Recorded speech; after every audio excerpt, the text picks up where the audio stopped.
Hi guys, Chris again.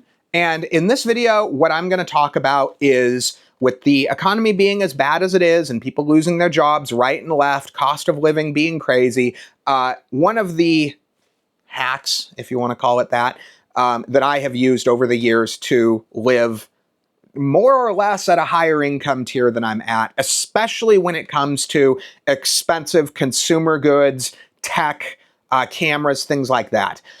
So typically I always buy secondhand off the used market. Now, the thing with the secondhand used market is that something's only worth what somebody is willing to pay for it, and people that sell stuff on the used market, their sense of what the item is worth tends to be completely untethered from reality. It's kind of terrible and kind of wonderful. So you get people, like, let's say I'm shopping for a camera that should be, I don't know, $1,500.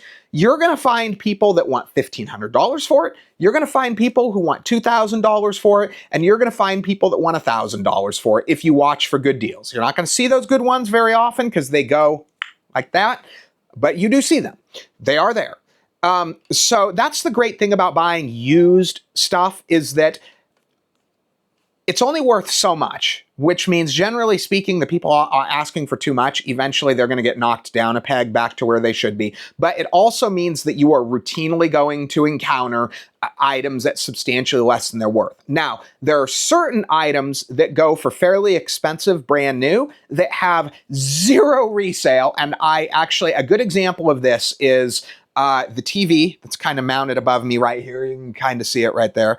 I paid $2,000 for that. I was seeing those on the used market within 6 months, the exact model I have, for something like $400 or $500. Used, and it's an OLED too. Used TVs have zero resale. There are certain items, you got to figure out what they are, you got to look at the market, but there are certain items that traditionally have had zero resale value compared to new value. And those kind of items, oh, heck yeah, buy them used. An OLED, yeah, you got to make sure it doesn't have burn-in. You check that. If it doesn't have that and it's 4 times under retail, like, just buy the thing if it works. It's probably worth the risk. Anyway, just kind of a quick hack. Buy used stuff. Used clothing. I see used name brand clothing, except for like super, super high-end designer stuff. Same thing. You'll see stuff dirt cheap if you really watch for it. So anyway, I hope somebody finds this useful, and thanks for watching the video.